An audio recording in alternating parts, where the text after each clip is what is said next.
Hi everyone, we live, we litty, we ready.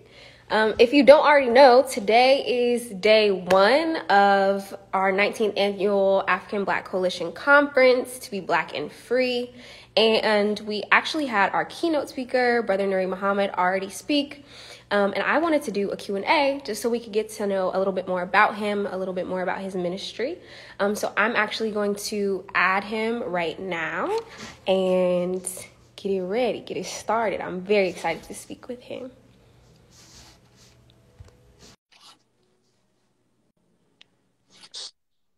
Hello, hello, hello. Hey, Sister Queen, how are you doing this afternoon? Great. What is in the background? You got a nice little background back there. It's just my little humble abode, my little house. Nice. I really enjoyed your keynote speech today, and I definitely wanted to kind of get a little bit more into your ministry, a little bit more about your message. So if you're down, we can go ahead and start the questions. Sure. Yes, ma'am.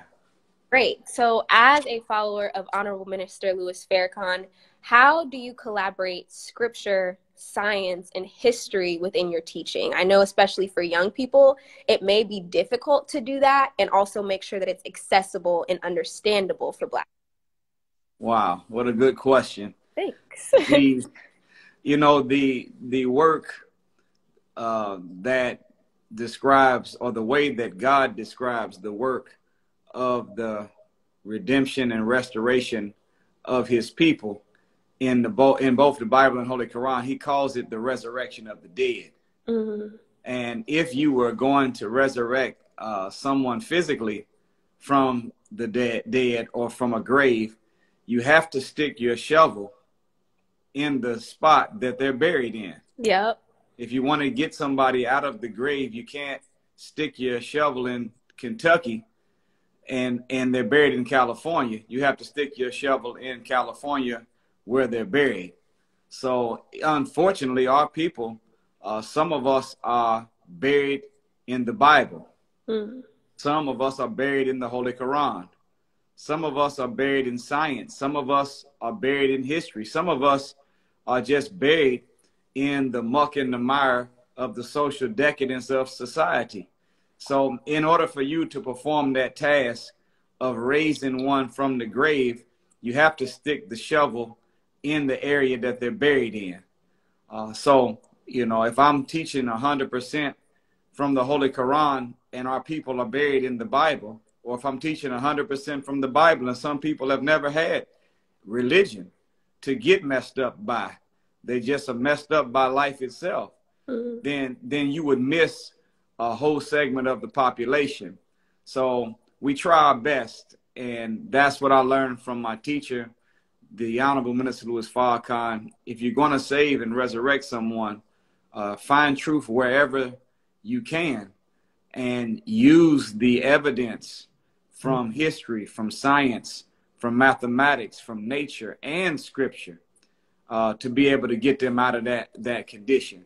So because of that, that is why in my humble attempt to be a tool, an instrument, and a weapon in the hand of God to free his people, that's why we try to collaborate and pull really evidence from all those sources, that we would have something that you respect that verifies the point we're trying to make. Understood. Great answer. Great answer. So I guess this would also correspond with that question as well.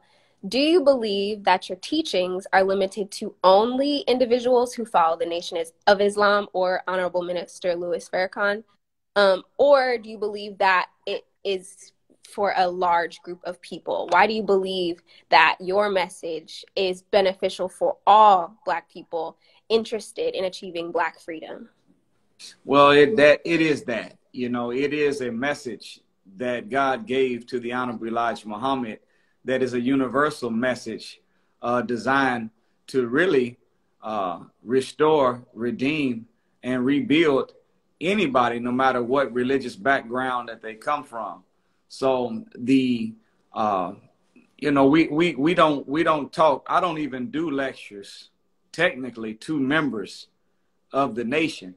Oh, okay. Even when the members of the nation are present, it might be hundreds of them there, and it may only be 30 of those that have not yet, quote unquote, joined. And I'm so interested in proving truth to the 30 that all the other few hundred, they just shake their head and bear witness and get a little more evidence. But that is our assignment.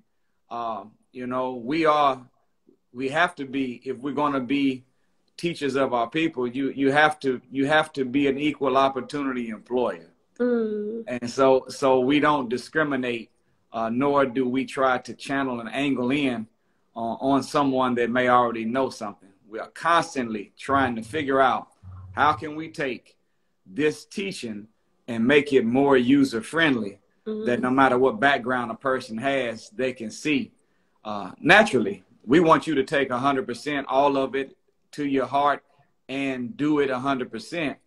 But even if you just get a little bit and try out a little bit, even if it's just a couple of the points from How to Eat to Live, or a couple of different mind recalibration concepts from Message to the Black Man, we know that if you try out a few things and it works well, you'll want to try out more things. And if you try out more things, then you may want to try most things. And after you try most things and it works, you're going to want to try all things. Exactly. You'll dive all the way in. Understand? That's right. So I did a little bit of research on you, right? So I'm going to pull something out the bag. You talked about opportunity in play. And I said, you know what?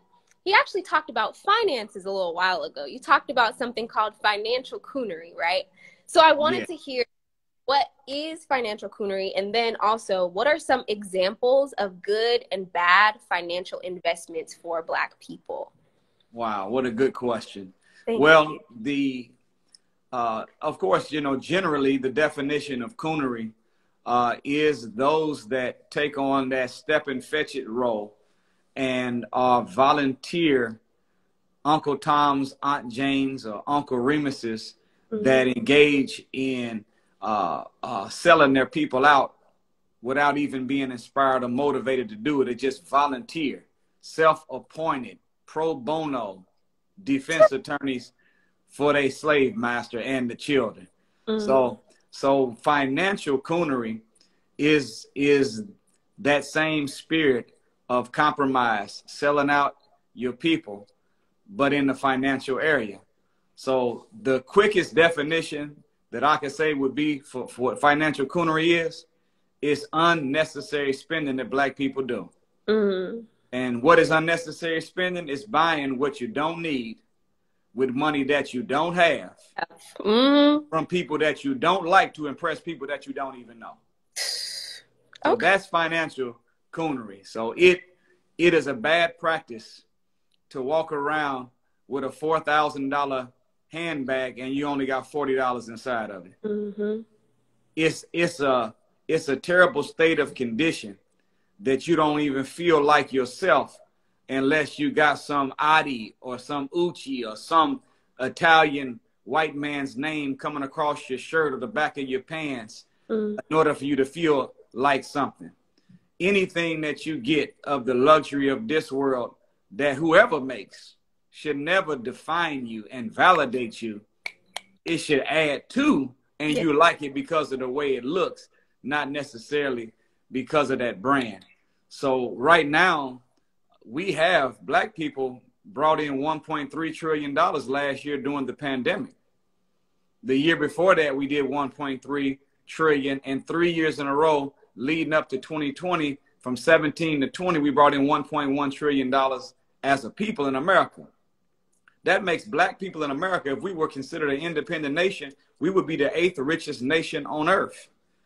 We brought in $400 billion more than Spain and $550 billion more than Mexico. Yet Mexico has 130 million people that they take care of on a 350,000 square mile landmass where they have their own education, government, etc. with half our money. Spain has 47 million people like we do, 208,000 square mile landmass. They have their own railroads. They have their own economic systems. So we've got double their money. And in Mexico's case, half the population or less, but we have less to show for it. Yeah. So it shows that we've got dollars, but we need to get us some sense. Yep. And I think that our mantra should be, shop with your brother before you shop with another. And if we did that, that would be first phase of Black economic investment. Be willing to drive a little farther, spend a little more if it's your brother or sister's business. Because if we don't, then we're going to continue to be income rich, but wealth poor. And income and wealth are not the same thing. Income is when you exchange your time and energy for money. But wealth is when you exchange your income for something that either keeps its value or increases in value over time. Next phase, after shopping with your brother before you shop with another, I put that first because you don't have to make more money to do it. The next phase, it should be saving and investing. There should be a simple formula. I've probably studied over 100 books on different white people in economic endeavors that have become wealthy and successful. And I found from just a little brief meta-analysis that a general rule, white people that are wealthy, they follow at minimum a 70-10-10-10 rule. Meaning they live off of 70% of the money that they make. 10% they give in charity.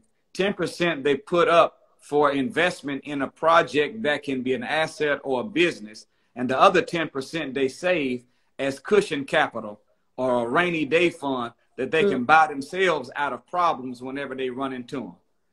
That mathematics, if we did that, save 10% in a cushion capital fund, a rainy day fund to buy ourselves out of our problems, 10% we gave to causes that are good for our people, and the other 10% we put up waiting on the idea, the vision, or the group of people to come together with their 10% and put their mind, money, and muscle, time, talent, and treasure together with yours, and you go out there and create a dry cleaners, a grocery store, something to generate income long into the future, and then live off that 70, we would be able to defeat financial coonery once and for all.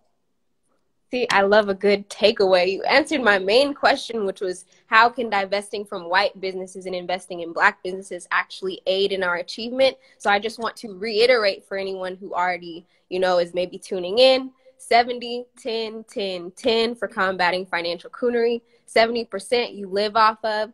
10% you invest in Black businesses, in Black ideas, in the Black future. 10% you have as your emergency fund, and 10% you give for charitable causes for Black people. That's right. Thank you. That's right. And if we did it, see, all other people do this already. Do you know that right now that in the Asian community, a dollar circulates in their community 27 to 30 days before it leaves? In the Jewish community, they get about 17 to 21 days. Among our Latino family, they keep their dollar for 14 days. But in the Black community, our dollar only circulates for 3 to 6 hours. So look at this. So that means that if you got a direct deposit on Friday morning when you got paid and you worked 8 hours, before you got off, all your money went back. It's gone. So whenever you keep a money circulating, that means that you're always exchanging it with people that need it at that time.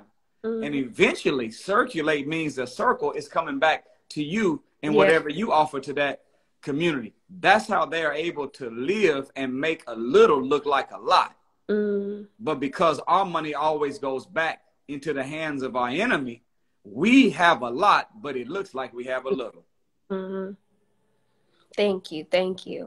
So I know we're about to conclude soon. I have 2 more questions for you.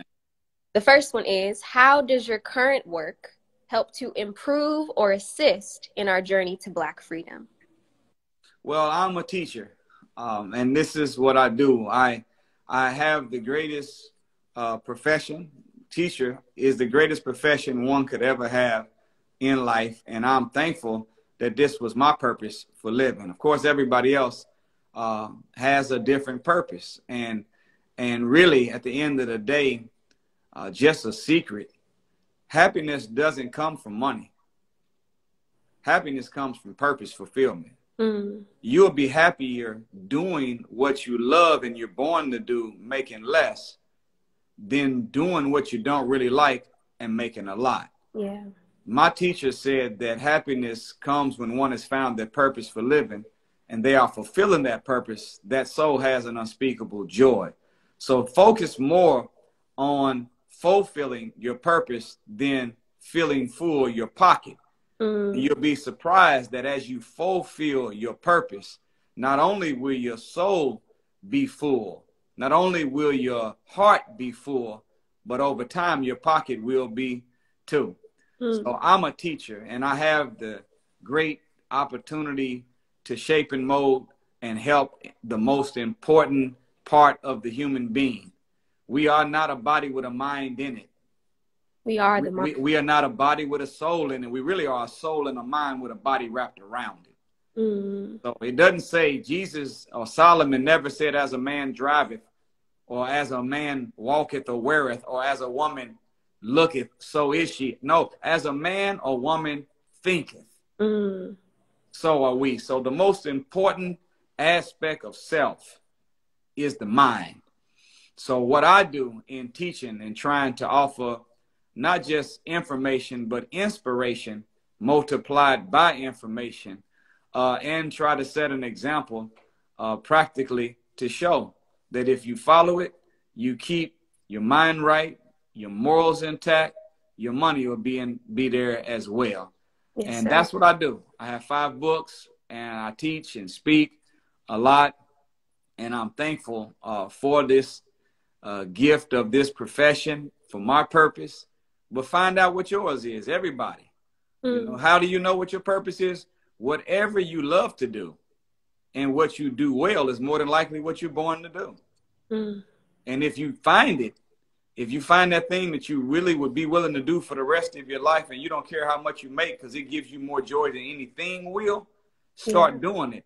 And you'll be surprised how, if you're willing to do it for free, people will end up paying you a lot of money to do it. And you will love what you do. And the journey and the work itself will be so fulfilling that the wealth will become secondary to you as a soul waterer. But the real thing that waters your soul will be helping other people with your gift and purpose. Nothing in life is easy, but with passion, it makes the journey a little bit less difficult. That's right. That's right. That. So as we conclude, my last question to you would be, what advice do you have for people interested in joining the struggle for Black freedom? Well, we're in it whether we want to be in it or not. You know, we live in a world that is diametrically opposed to the success and rise of us as a people. So there's no running from the battlefield. There's no hiding from this war. White supremacy in all its forms is in every field of human endeavor, in every institution that you go to. So you're going to have to fight. And there's a verse in the Holy Quran where it talked about groups of people that every time that the fight came, they always start talking about they had some problems at the house they needed to take care of, and they would go take care of it and they'd be right back. They never came back, but they still end up getting killed anyway. So at the end of the day, whether we want to accept it or not, we are in a war against the forces of evil and white supremacy, and we live in a world that is diametrically opposed to our success and rise. So you're in the struggle.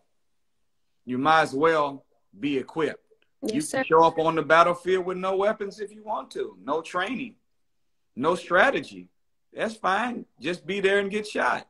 But if you want to win and you want to protect what you love, then you've got to find the weapons. You have to find some training. You have to have the right attitude, orientation of mind. You have to come to life with the appropriate strategy.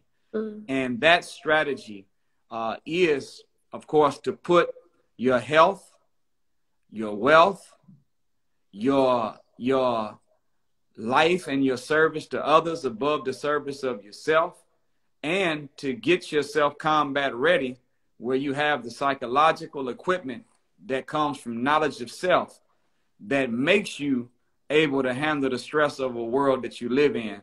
Connection to the supreme being, the Lord of the worlds, so that when you get into trouble and stressed out, depressed or sad, you don't reach down for alcohol or down for a drug. You reach up into your mind for truth and up for prayer, and you can satisfy your needs. So we in this struggle. Yes, sir. Whether you like it or not, you might as well get a strategy, some weapons, and some training, so that you can, in fact, rise and win, even though the world is against it. Thank you. I really appreciate all of your responses. I looked and researched. I said, I'm so ready to interview him. I knew that I was going to come and learn.